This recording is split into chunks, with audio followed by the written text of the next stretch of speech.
Hello बच्चों, नमस्कार। आप सभी का वेलकम करता हूं अपने इस आज के वीडियो में। आज मैं जिस टॉपिक पर बात कर रहा हूं वो जस्ट प्रीवियस टॉपिक का बेटा कंटिन्यूशन है। पिछले टॉपिक में हमने देखा था कि रेट कांस्टेंट क्या होता है और उसका कैरेक्टरिस्टिक्स क्या होता है। आज हम लोग बात करेंगे रेट कांस्टेंट का यूनिट और ऑर्डर और यूनिट ऑफ रेट कांस्टेंट कैसे रिलेटेड हैं एक दूसरे के साथ, हम उस पर करेंगे चर्चा, राइट। और फिर आगे के हम लोग इंटीग्रेटेड रेट लॉ भी देखेंगे, ठीक है। चलिए शुरू करते हैं। हमारे पास कोई एक रिएक्शन है बेटा, यहां पे हमने कुछ इस तरीके से इसे लिख दिया है। आप सबको पता है कि जो रेट लॉ है उसमें जो रेट ऑफ रिएक्शन होता है वो k equal to what, a की पावर x और b की पावर y। बोलो, इतना समझ में आता है? तो पिछले हमने वीडियो में आपको समझा दिया था। बेसिकली ये जो x और y है ये जो है ये अपने आप में एक्सपेरिमेंटली डिटरमाइंड वैल्यू होती है। वैसे तो मैं a लिख सकता था यहां पे, मैं यहां पर b लिख सकता था, लेकिन जनरली ये सच नहीं होता है। जितने मोल में जो रिएक्टेंट दिए होते हैं वो जरूरी नहीं है कि जितने मोल में दिए हैं उतने ही रिएक्शन करें। हो सकता है कि उसका कुछ पार्ट क्या हो जाए, कम रिएक्शन करे। ऐसा जरूरी नहीं, हो सकता है फुल भी कर ले। तो ये कहीं ना कहीं एक एक्सपेरिमेंटली डिटरमाइंड किया गया एक डिटेल होता है। अब मैं जो आपको बता रहा हूं बेटा, ऑर्डर, जब भी आपसे कोई पूछे कि ऑर्डर क्या है किसी भी रिएक्शन का, तो ऑर्डर हमेशा याद रखना बेटा, जो एक्सपेरिमेंटली डिटरमाइन जो कॉफिशिएंट आता है, जो पावर आता है कंसंट्रेशन का, उसका जो सम होता है हम उसी को ऑर्डर बोलते हैं, यानी कि एन इज व्हाट, ऑर्डर। लेकिन मैं अब जो आपको बात करने वाला हूं, मैं बात करने वाला हूं that is unit of rate constant. यानी इस रेट कांस्टेंट की यूनिट क्या है, एक हेडिंग डालते हैं नेक्स्ट पेज पे, unit of rate constant, unit of के। यूनिट ऑफ के निकालने का तरीका प्रीवियसली जो हमने अभी किया वहां से निकाल लेते हैं बेटा। एक काम करते हैं, हम इसको लिख देते हैं K equal to ROR upon reactant का कॉन्सेंट्रेशन। क्या यहां लिख दें? चलो फिर से नया ले लेते हैं। उसमें क्या, मान लो ये रिएक्टेंट है बेटा और इसने क्या बनाया, प्रोडक्ट। सीधी सी बात है। और यहां पर इसके सामने A है और इसके सामने B है। तो रेट ऑफ रिएक्शन अगर मैं लिखना चाहूं, इसका क्या आएगा, रेट लॉ के हिसाब से K और जो भी रिएक्टेंट है उसका जो कॉन्सेंट्रेशन है जो हम निकालेंगे दैट विल बी ऑर्डर। ये जो N है यहां पर A ले सकता था, याद रखना बेटा ये बात, मैं यहां पर A लिख सकता था बट मैंने A नहीं लिखा क्योंकि ये लॉ ऑफ मास एक्शन नहीं है, ये क्या है, रेट लॉ है। ये रेट लॉ है, याद रखना। रेट लॉ में जो पावर होता है वो एक्सपेरिमेंटली डिटरमाइन किया जाता है। तो अब मैं यहां पर K इज इक्वल टू क्या लिख सकता हूं, ROR अपॉन में कॉन्सेंट्रेशन ऑफ रिएक्टेंट की power N is a order. और अगर मैं रेट ऑफ रिएक्शन की बात करता हूं बेटा, तो रेट ऑफ रिएक्शन क्या होता है, चेंज इन कॉन्सेंट्रेशन अपॉन में टाइम इनटू अगेन कॉन्सेंट्रेशन की पावर n। तो दिस इज द के का जो हमने कॉन्सेंट्रेशन के टर्म में हमने लिख लिया है इजी वे में। कॉन्सेंट्रेशन जनरली बच्चों हम क्या लेते हैं, मोल पर लीटर, है ना। लेकिन अभी करते हैं उसकी बात। अब यहां से मैं इसको क्या लिख सकता हूं, जरा ध्यान से देखना बेटा। मैं यहां लिख सकता हूं इसे, अब करना ही क्या हो गया बेटा, काम तो हो गया इसका, बचा ही क्या इसमें, कॉन्सेंट्रेशन, फिर कॉन्सेंट्रेशन पावर n। एक काम करो बेटा, कॉन्सेंट्रेशन लिख लो और उसकी पावर 1 माइनस n, टाइम ले लो बेटा सेकंड, और सेकंड को ऊपर लाओ, सेकंड इनवर्स। क्या ये हमारा यूनिट है k का? ध्यान से बच्चों देख लो, इस पे क्वेश्चन बहुत छोटे मोटे 1-2 नंबर में आ ही जाते हैं, ठीक है। तो मैं इसको लिखने वाला हूं K is equal to concentration 1 minus n second inverse.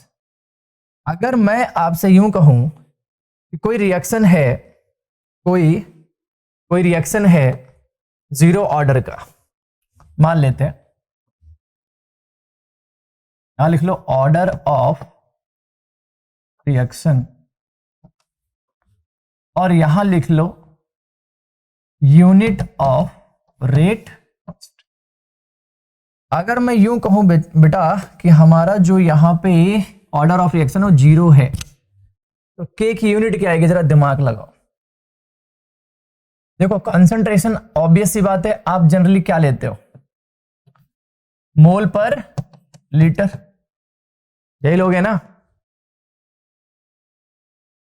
अगर गैसियस रिएक्टेंट है तो क्या लोगे, एटीएम लोगे, क्योंकि वो प्रेशर में काउंट होगा। ठीक है, तो हम यहां पे क्या लिखने वाले हैं बेटा, यहां पे मैं लिखने वाला हूं मोल पर लीटर, मोल पर लीटर 1 माइनस एन मतलब 1 माइनस 0 यानी 1 सेकेंड इनवर्स। यानी अगर हमारा जो रिएक्शन है वो 0 ऑर्डर का है तो उसमें रेट कांस्टेंट की जो यूनिट है वो आएगी मोल पर लीटर पर सेकेंड। अगर मैं यहां पर ऑर्डर ऑफ रिएक्शन 1 ले लेता हूं बेटा, तो यहां पर जो यूनिट आने वाला है के का, देखें जरा, जो के का जो यूनिट आने वाला है वो क्या आने वाला है, मोल, अच्छा only second inverse.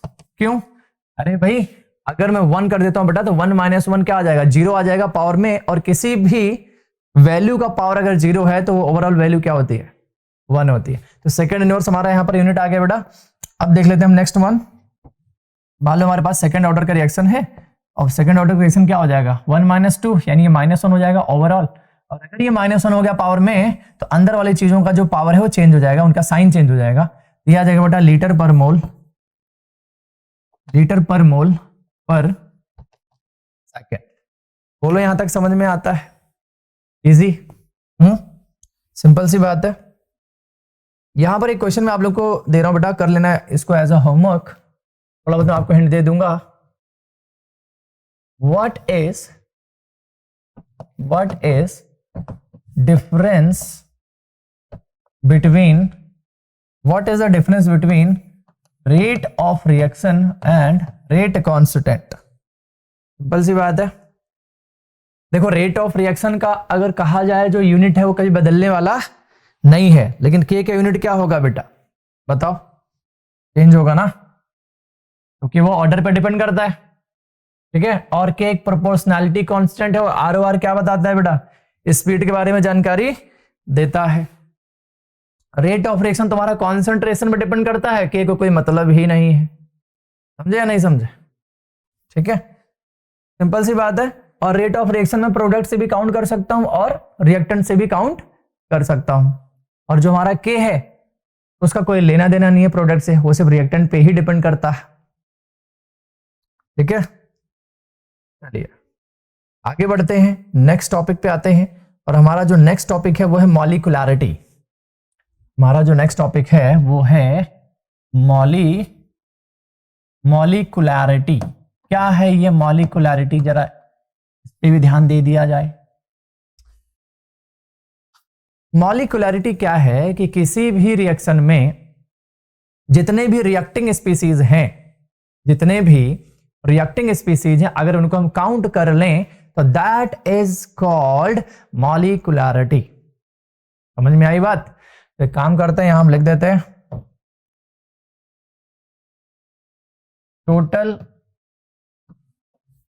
Total reacting species which involve in a reaction is called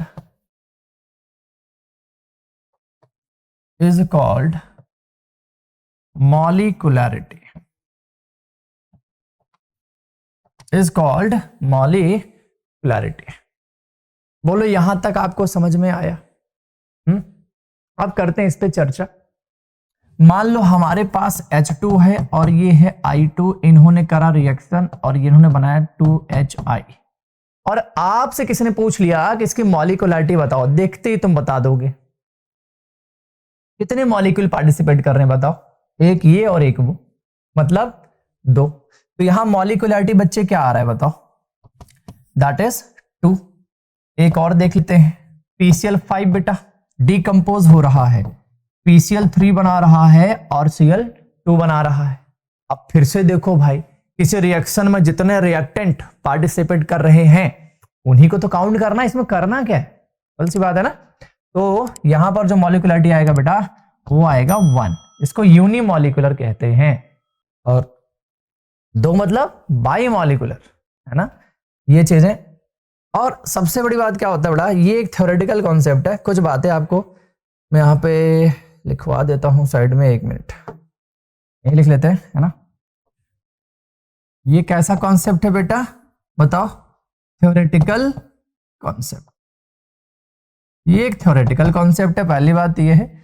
और ये कभी जीरो तो हो नहीं सकता, माइनस तो भूल जाओ, फ्रैक्शन की तो बात ही मत करो, है नहीं समझे।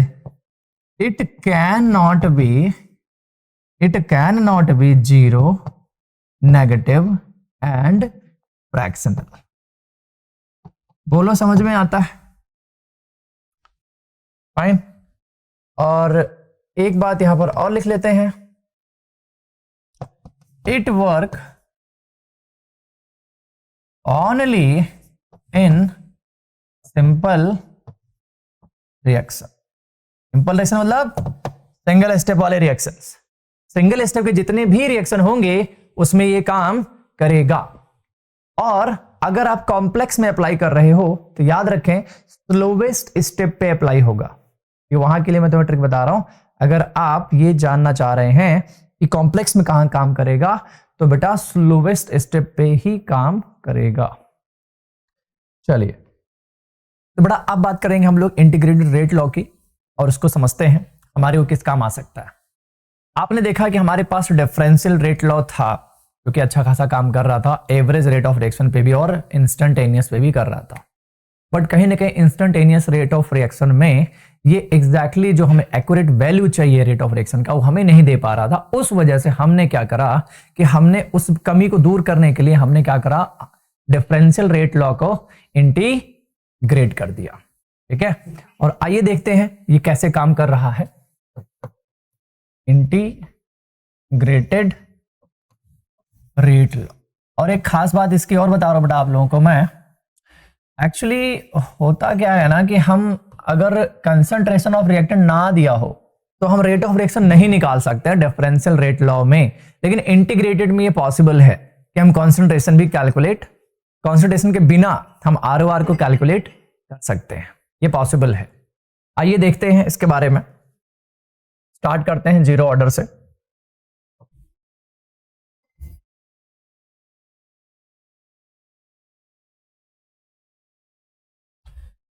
देखो जीरो ऑर्डर रिएक्शन को हम इंटीग्रेट कब मानेंगे, जब कंसंट्रेशन का जो पावर है वो क्या है बेटा, जीरो है ना। एक बार को चलो हम मान लेते हैं। अच्छा इसकी खास बात क्या होती है वो तुम्हें यहां पर रटना होगा बेटा कि इस केस में क्या होता है कि जो रेट ऑफ रिएक्शन है इज इंडिपेंडेंट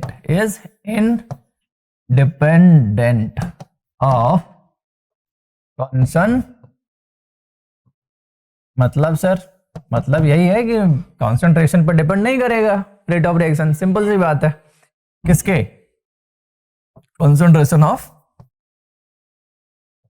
रिएक्टेंट। आप लोग को ये जानकर ताजुब नहीं होना चाहिए, कई बार आप चाहे कितना भी कॉन्सेंट्रेशन बढ़ा लो रिएक्शन नहीं हो रहा होता है, क्योंकि वहां पर हम लोग क्या करते हैं एक थर्ड पार्टी अगर कंपोनेंट ऐड कर देते हैं, इसको हम बोलते हैं पॉइजन। पॉइजन मतलब वो पॉइजन नहीं रे बाबा जो खा के हम लोग लटक लेते हैं, नहीं, हम उसमें उसके अंदर जो कैटलिस्ट है जो रिएक्शन को क्या करता है, ऑल्टर करता है, उसके रेट को ऑल्टर करता है, या तो स्पीड अप कर देगा या तो स्लो कर देगा।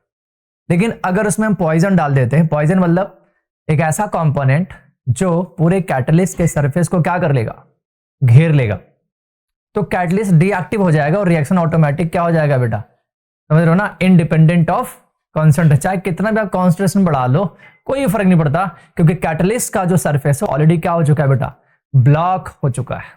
समझ में आ रही बात जो मैं समझाना चाह रहा हूं यहां पे।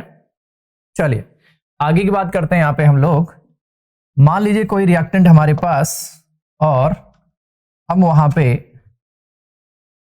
बनाते हैं प्रोडक्ट, कोई रिएक्टेंट हमारे पास और हम बनाते हैं प्रोडक्ट मान लेते हैं, है ना। तो इसका डिफरेंशियल रेट लॉ क्या बनेगा, इसका डिफरेंशियल रेट लॉ,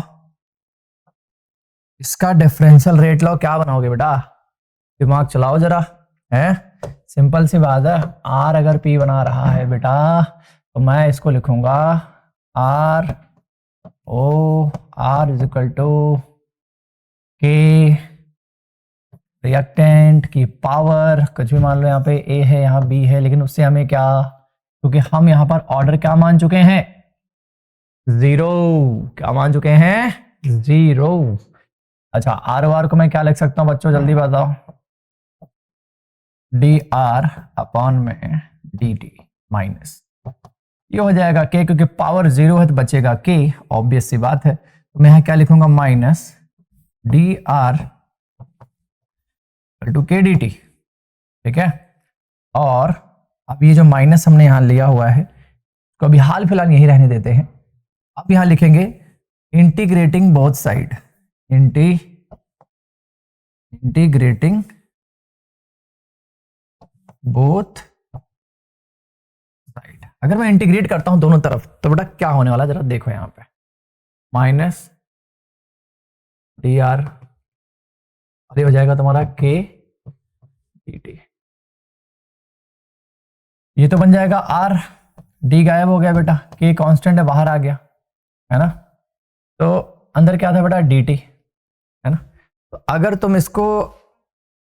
तुम इसको इंटीग्रेट करते हो, ऑब्वियस सी बात है डी टी टी बन जाएगा, और प्लस इंटीग्रेशन कांस्टेंट, क्या इंटीग्रेशन,